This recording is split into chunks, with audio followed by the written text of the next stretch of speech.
Olá, muito boa tarde para você que acompanha a nossa programação. O Justiça Agora está no ar. A Procuradora-Geral da República, Raquel Dodge, pediu ao Supremo Tribunal Federal para enviar para a 13ª Vara Federal de Curitiba, no Paraná, o inquérito que investiga a ex-senadora e atual deputada Gleisi Hoffmann e o marido dela, o ex-ministro do Planejamento, Paulo Bernardo, por supostos crimes contra a Petrobras. Quem tem os detalhes é a repórter Carolina Chaves.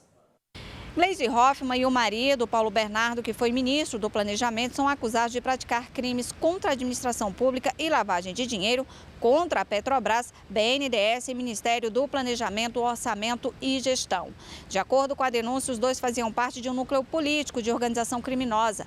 A diretoria da Petrobras teria recebido mais de 130 milhões de reais em propina de empreiteiras. A PGR pede, com base em decisões do STF, para que o inquérito vá para a primeira instância, porque nesse caso não há de se falar em prerrogativa de foro, porque os supostos crimes teriam sido cometidos quando a deputada federal era senadora da República. Hoje é o último dia de expediente do primeiro semestre do Judiciário. Nesta quinta-feira, o presidente do STF, ministro Dias Toffoli, apresentou um balanço dos julgamentos do Supremo em 2019. Veja na reportagem. No primeiro semestre de 2019, mais de 7.800 ações foram julgadas pelo plenário e pelas duas turmas do STF.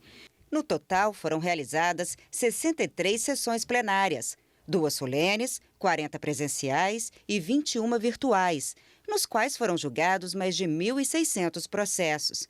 Já nas turmas, foram realizadas mais de 1.200 sessões presenciais e quase 5.000 virtuais. Foram julgados mais de 6.200 processos.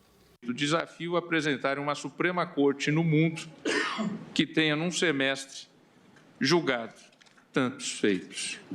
Um semestre altamente produtivo, profícuo e com temas que todos nós sabemos e rememoramos altamente relevantes, doutora Raquel Dodge, senhores advogados, para a nação brasileira. Ao longo do semestre, a Corte julgou processos importantes, entre eles a criminalização da homofobia, a confirmação da competência da Justiça Eleitoral para julgar crimes comuns quando há conexão com os crimes eleitorais, a constitucionalidade do transporte individual por aplicativo e ainda afastou a possibilidade de trabalhadoras grávidas e as que estão amamentando de trabalharem em local insalubre em algumas hipóteses. E com o recesso, os prazos processuais no Supremo Tribunal Federal ficarão suspensos do dia 2 a 31 de julho. Os prazos que se iniciam ou terminam nesse período ficam automaticamente prorrogados para o primeiro dia de agosto. A Secretaria do Tribunal vai funcionar e o atendimento ao público será de 1 às 6 da tarde.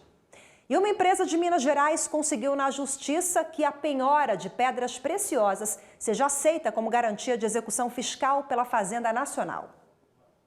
A 7ª turma do Tribunal Regional Federal da Primeira Região destacou que a jurisprudência do TRF1 e do Superior Tribunal de Justiça são no sentido de negar a penhora de pedras preciosas sem laudo de avaliação, porque é impossível verificar a origem, autenticidade, estado e valor do material. Mas no caso da empresa de Minas Gerais, o colegiado ressaltou que as esmeraldas penhoradas estão acompanhadas por laudo de avaliação assinado por um perito com formação em engenharia de Minas, especializado em gemologia e inscrito no órgão competente. Segundo os magistrados, o laudo atesta de forma suficiente a quantidade do material, a procedência, a pureza e o valor das pedras, que à época da confecção estava em torno de R$ 42 mil, quantia superior à execução fiscal. Segundo a relatora, desembargadora federal Ângela Catão, o simples fato da Fazenda Nacional entender que um bem é de difícil alienação não é suficiente para indeferir a penhora.